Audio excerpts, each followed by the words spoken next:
I bet you thought you got lucky and I wasn't going to show up. Like I killed over or something. No such luck. Welcome back to Makery by Mooney Brew Day. As promised, we're going to make a Loganberry mead.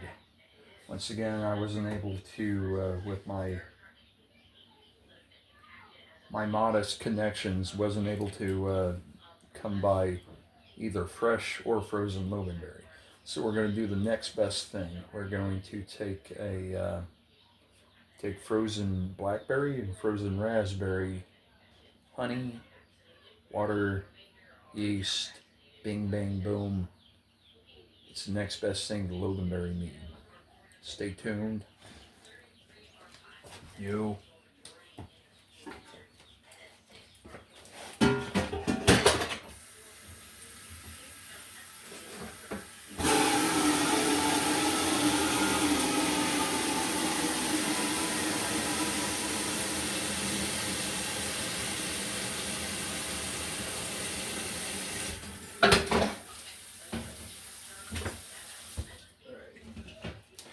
We have here approximately a gallon of water in which we're going to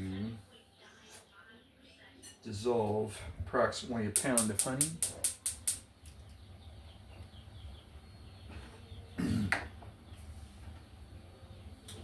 And I don't know if we're going to do these 2 whole packages of frozen thawed blackberries and raspberries, but we'll eye it. If you've watched this channel at all, you know I'm not an exactist. I eye things.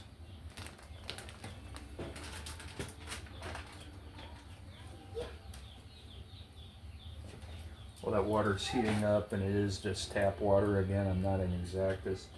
I'm going to try to get a pound of honey measured out.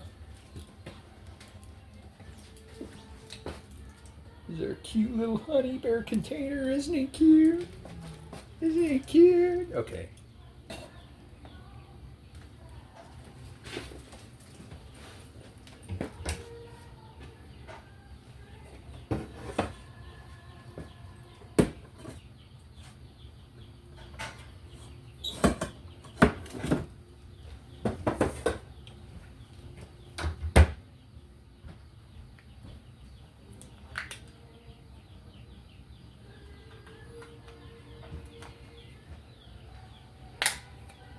You know what? Good about that. Okay, so this is 1 pound, 8 ounces. So we're going to take everything but 8 ounces.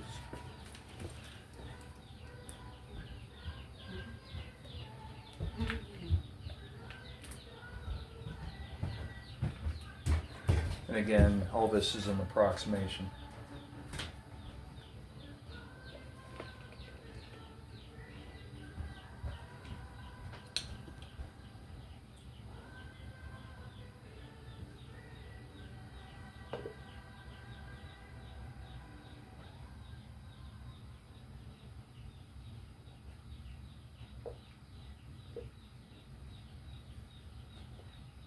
Get rid of a little bit more there.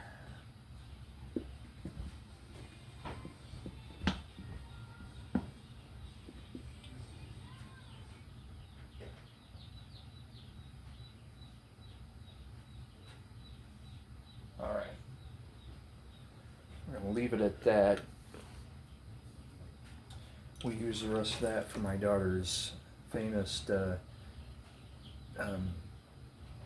honey sandwiches.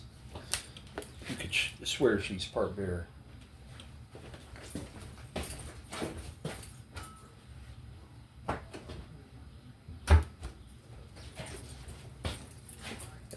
like a cup and an eighth is about what it is.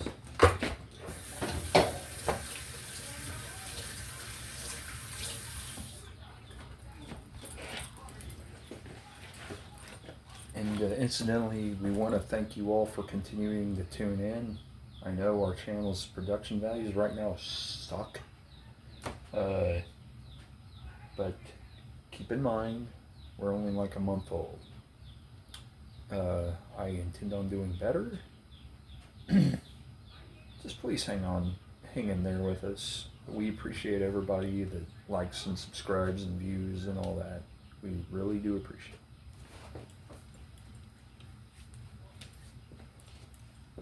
See how our water is doing here.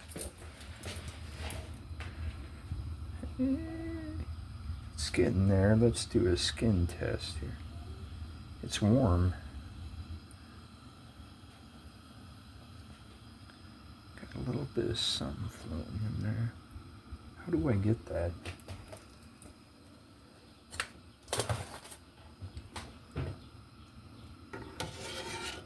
There, got her. Colander, that's the secret. Nice. That's the business. Why didn't I think of that before? All right. Out of sight.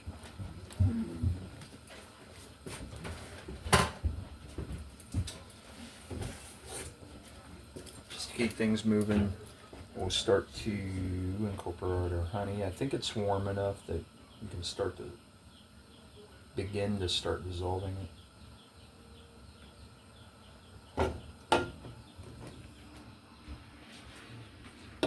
What we're gonna do is kind of dip some of that warm / hot water in there.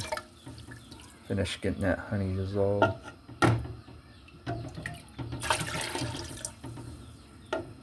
And again, all of this is cleaned, not sanitized.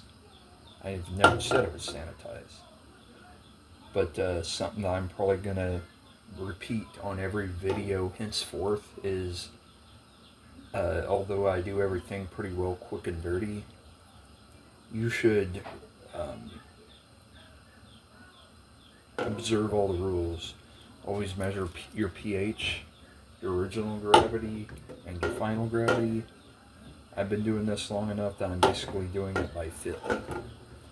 But I do not want to be responsible for any horrible accidents.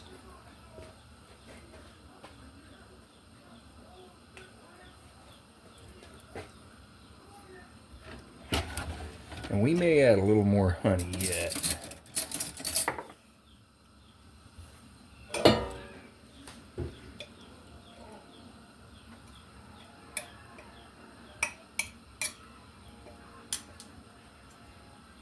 Because that suspension's looking a little thin for a gallon of water.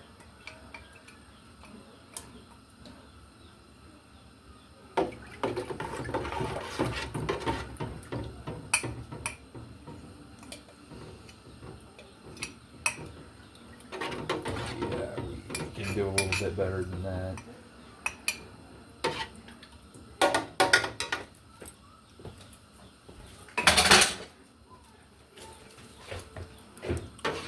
You will notice that I have a little bit more sense of humor on brewing videos as opposed to like homesteading videos and woodworking videos and cooking videos. This is the thing I'm most comfortable with, so that would account for it. Again, we're gonna tip our honey bear up here and let some of it to the top.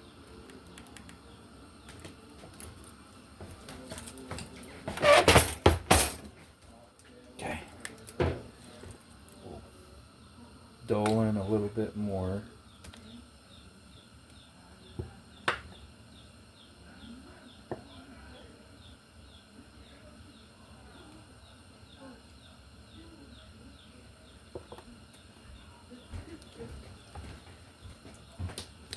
You'll see here, while I'm not measuring directly measuring original gravity, that the starting product just looks a little bit thin.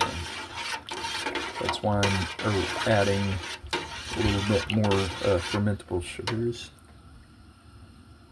We'll get all that incorporated and check it again. Let's check our temperature. Yeah, okay. I think we can take that off heat.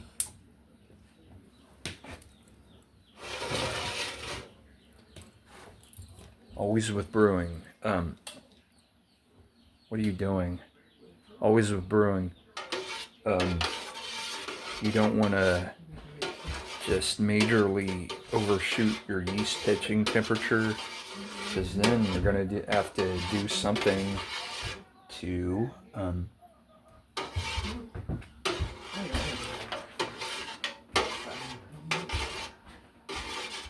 bring that temperature down. Either you're going to have to sit there and wait for 2 hours for it to come back down, or you're going to have to dilute it to the original gravity with more water by cooling it down.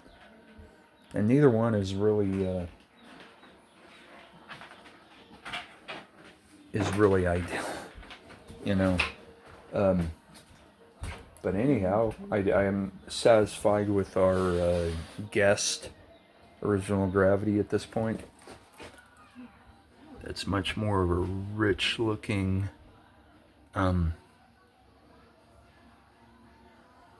starting product, but I have an idea.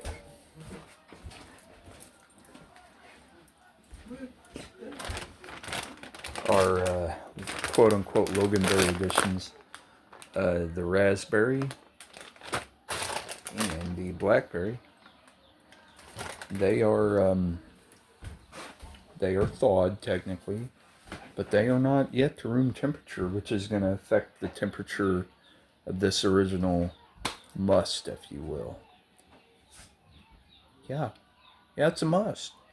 It's a must. Technically, Mead is considered a rice wine, so it is a must.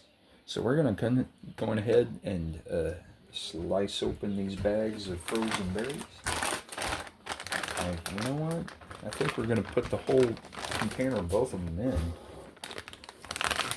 And that's going to attenuate the heat of the must somewhat.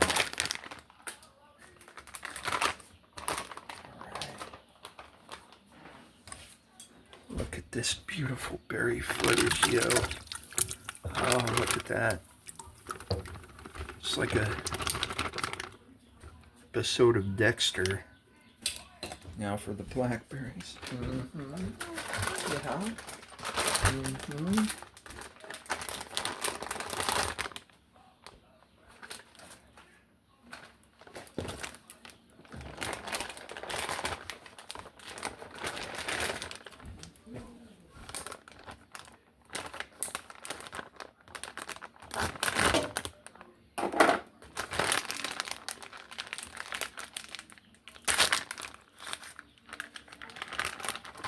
Now the blackberries.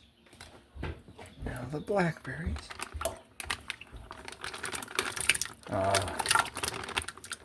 This thing's color is going to be beautiful.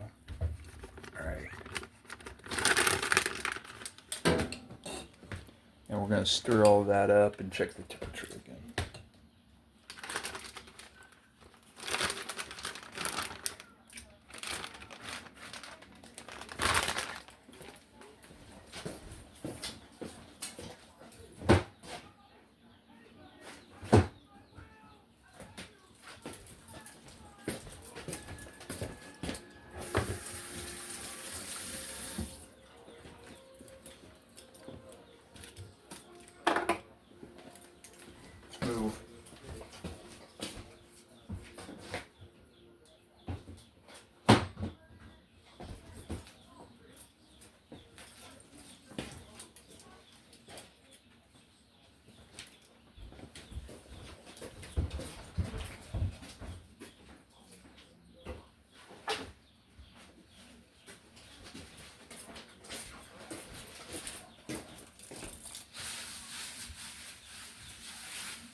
Okay.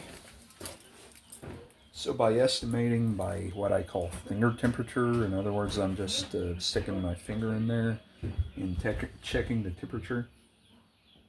It was about 200 degrees, which is about at least 20 degrees too hot for yeast to survive. The berries that weren't quite down to room temperature, weren't quite up to room temperature rather, that I just pitched, should have made it just about even. Hopefully it didn't make the temperature too low to pitch yeast, or else they just, a lot of ways yeast are more sensitive than human beings are. Keep that in mind. So we'll give it a stir and check the temperature. The spatula, for some reason, I don't know, seemed like a good idea at the time. Oh my God, look at that rich color. It's going to be such a beautiful finished product. Oh.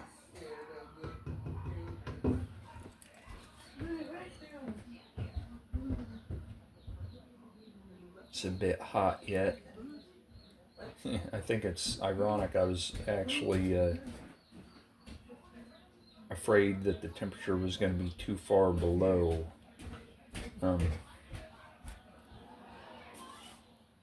yeast pitching temperature. So let's see what we can do about this.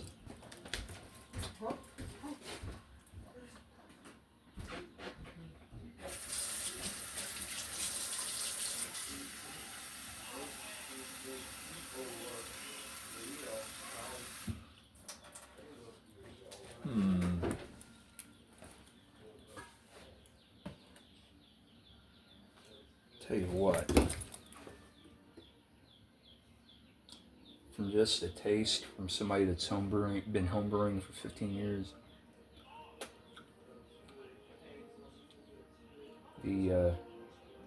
rather than taking like cold water and putting it in this and diluting it more, I think we need to make the original gravity even higher.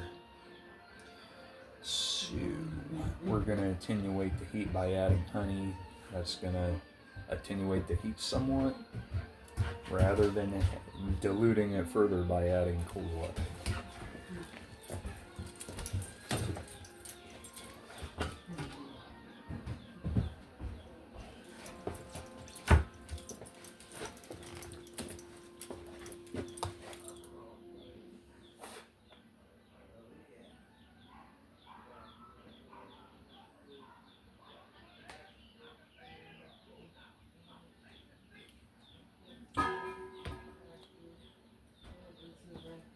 For those of you that have continued to hang in there with us, you got to admit the channel has evolved even from a month ago. I'm not asking for a gold star, just we're trying to do better and we're going to do better. We want your attention, and we realize you can't just put crap on Facebook and expect any attention. We realize that. And we're going to get better and better and better. And it's going to be okay.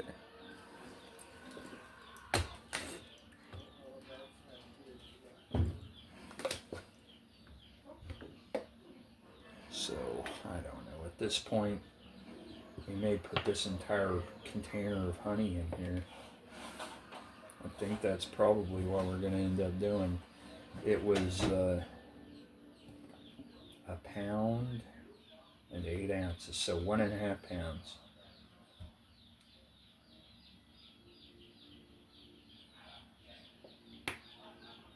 Hopefully we're not exceeding our ethanol tolerance of our bread yeast, but if we do, we do. Hindsight's 20/20. Stir it in real quick.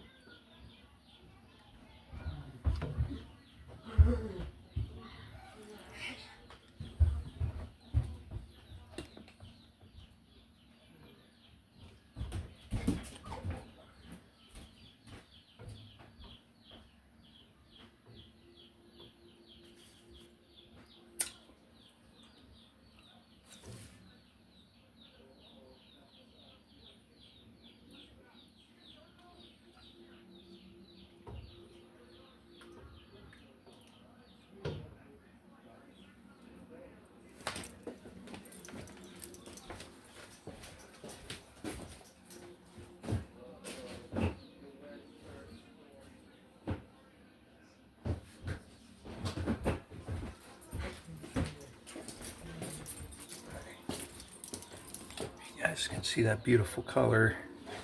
And I don't know if I'm going to...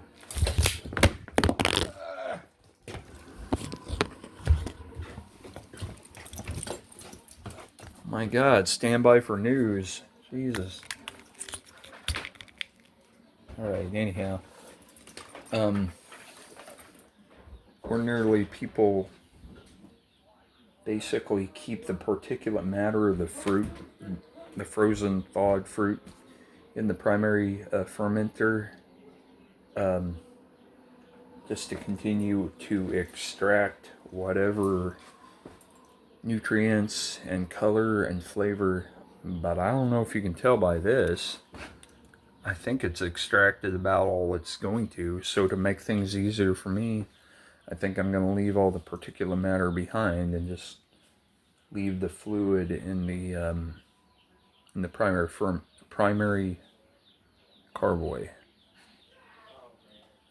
Professional talk for fermenting container. We're going to give it a stir here. Okay. I think we can start pitching some yeast here without being in too much trouble.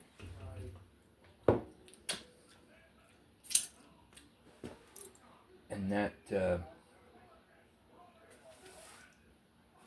original gravity approximate is much better. We're not going to get too, I mean, we've already added 1.5 pounds of honey in addition to the frozen thawed fruit. We're not going to get too much more crazy with it.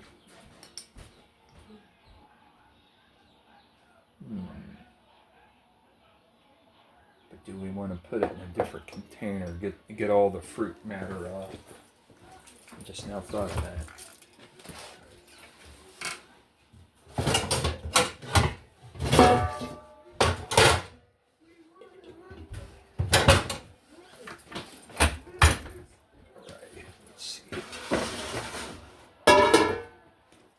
Get rid of all the particular matter of the fruit before we add the yeast.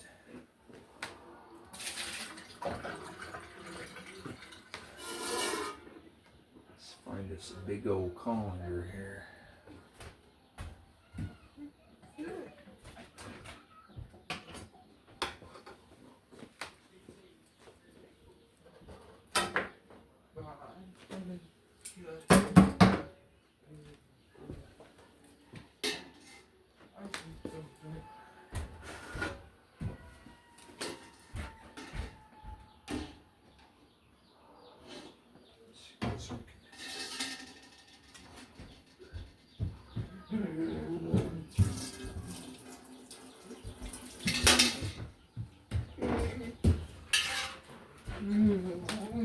This may be a long process. Hang in there.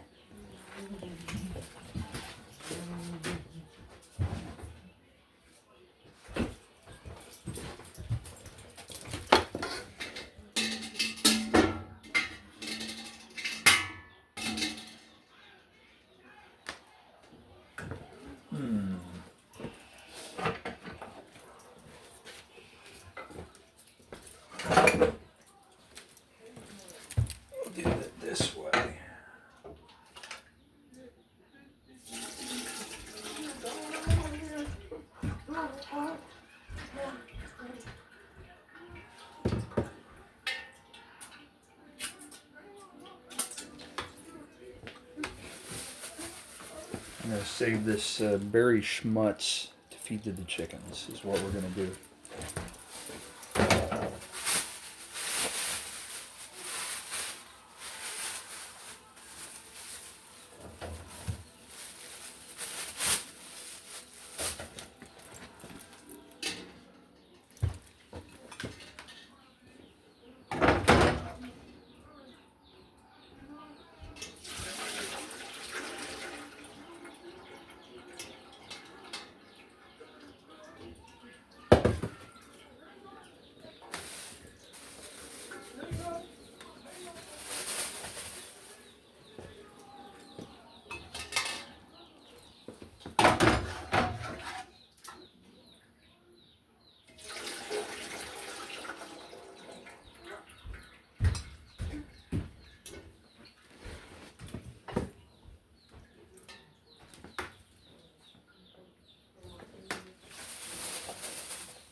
So, God, once again, once we got rid of all the berries, look at that color. We're gonna, feels like the ideal temperature to pitch yeast, so we're gonna do that.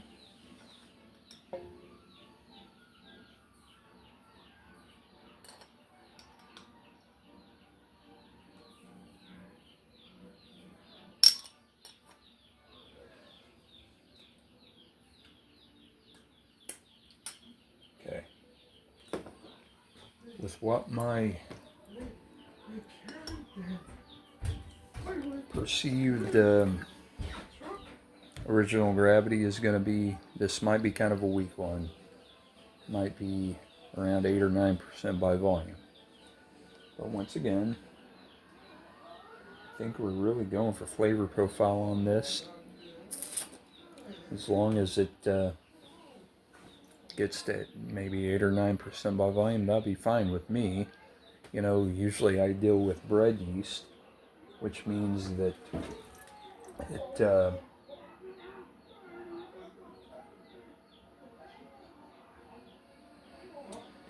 it doesn't have a huge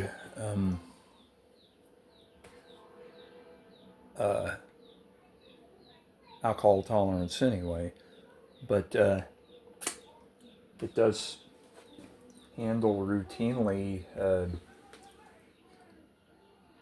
13% by volume, depending on the conditions, handles 13% just fine, so it should do just fine with this. It's not a stressed fermentation or anything like that, which incidentally is not the case with my sake brew, and I'll be doing a halfway through tasting soon, but I'm definitely smelling evidence of a stressed fermentation, and the yeast just didn't absolutely have everything they needed, but I think it'll end up being okay. Still smells, you know, tolerable. Oh, wow. This brew, this beautiful brew, is busy forming a foam dome. I'm gonna clean up a little bit here.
As you can tell already, that isn't the most impressive foam dome, but colonies are already starting to form.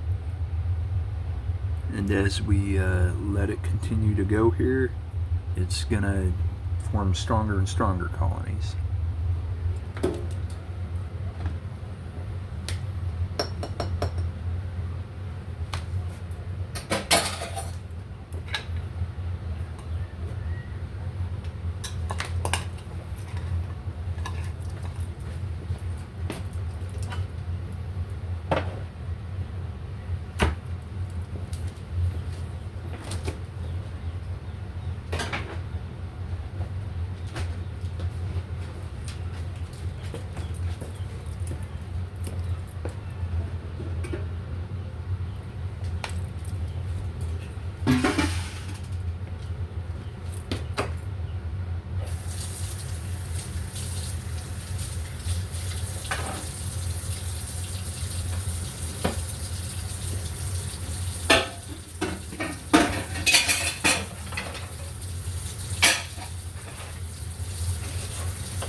Already that honey with the raspberry, the blackberry, and the yeast smells amazing. And I'm probably gonna go through the whole bottling into primary fermentation routine here soon. The foam dome, as Brian and Erica from City Steading Brews, please watch that channel, it's very good. Always put it, the foam dome is not the healthiest I've ever seen, but I think it's fine. And just aerate it plenty and give it plenty of time, and it'll be just fine. I'm gonna wash some dishes and I'll be right back with you.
just about healthy enough of a foam dome. We're going to go ahead and pitch it into primary fermentation.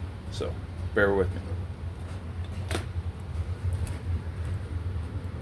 God, that smells good.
Alright, as I mentioned before, you couldn't get any more beautiful color than that if you'd used an extract, a concentrate, or what. I mean, that's pretty. So, we'll zoom you guys out, and we'll get bottled into primary, aerated, and put away in the fermentation area.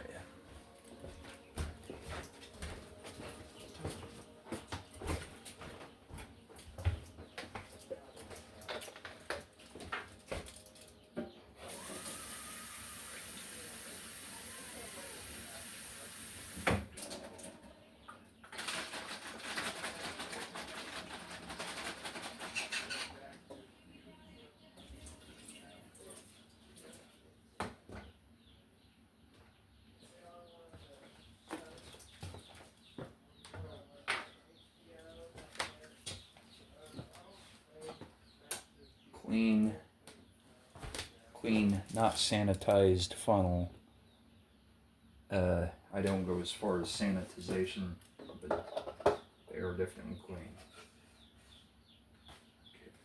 Okay. Let's see about this. We're going to stir this around a little bit. Get all the yeast separated from the inside of the pot.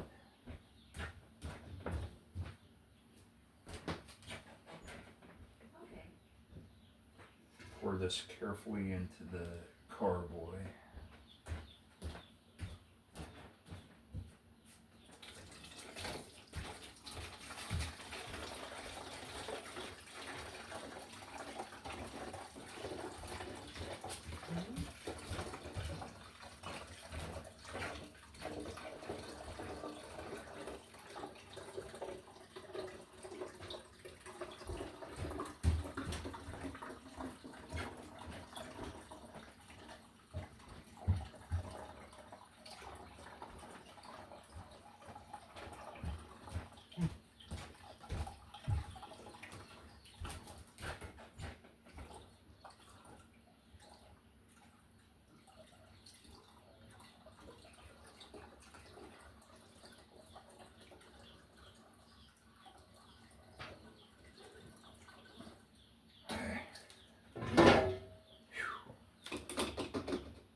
Give that a good aeration here.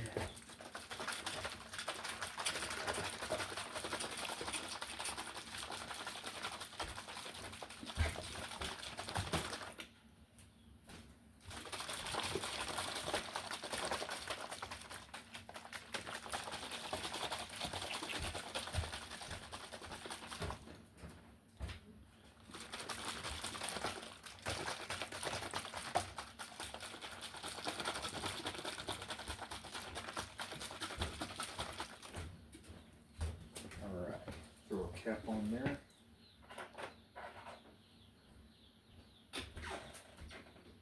I'll be right back. I'm going to find a fermenting container for the recipe.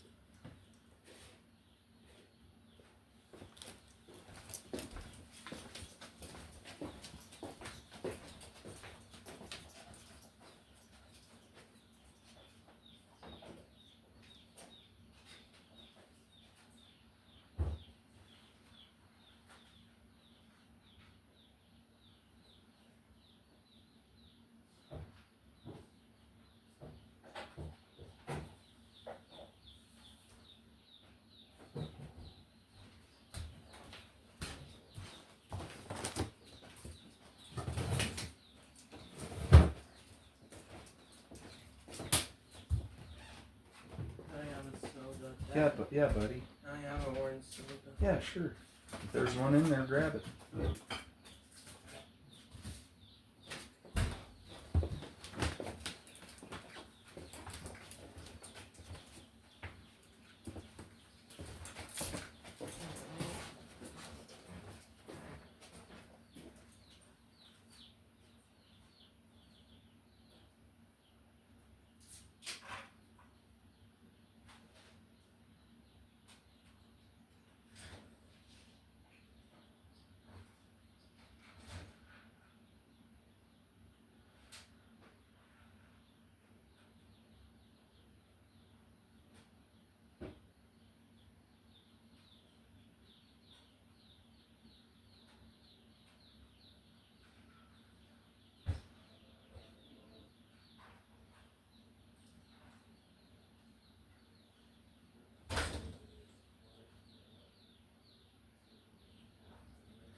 gonna get this one, and again, jeez, look at that color. Put with the other makeshift carboy in the fermentation area. And again, I don't expect this to be a high gravity brew, maybe 8 or 9% by volume. And as is my custom, I'll let you know. I'll do like a halfway through tasting and then a final tasting. And just keep tuning in. Glad to have you guys. And if you like this content, please hit like and please subscribe. Thank you for watching Makery by Mooney.